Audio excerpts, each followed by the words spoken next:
ರಾಜ್ಯದಲ್ಲಿ ಮುಂದುವರೆದ ಹೃದಯಾಘಾತ ಸರಣಿ.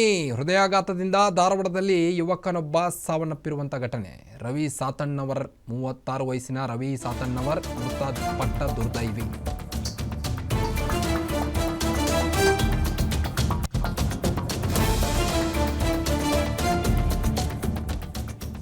ರಾಜ್ಯದಲ್ಲಿ ಹಾರ್ಟ್ ಅಟ್ಯಾಕ್ಗೆ ಬಲಿಯಾಗ್ತಾ ಇದ್ದಾರೆ ಜನ.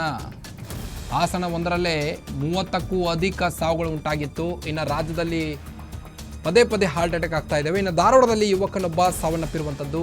ರವಿ ಸಾತಣ್ಣವರ್ 36 ವಯಸ್ಸಿನ ರವಿ ಸಾತಣ್ಣವರ್ ಮೃತಪಟ್ಟ ದುರ್ದೈವಿ. ಧಾರವಾಡದ ಮರೇವಾಡ ಗ್ರಾಮದ ನಿವಾಸಿ ರವಿ ಮೃತಪಟ್ಟಿದ್ದಾರೆ. ಗ್ರಾಮ ಲೆಕ್ಕಾಧಿಕಾರಿ ಬಳಿ ಕೆಲಸ ಮಾಡ್ತಾ ಇದ್ರಂತೆ ರವಿ. ಮನೆಯಲ್ಲೇ ಕುಸಿದು ಬಿದ್ದು ಹೃದಯಾಘಾತದಿಂದ ಮೃತಪಟ್ಟಿದ್ದಾರಂತೆ ರವಿ.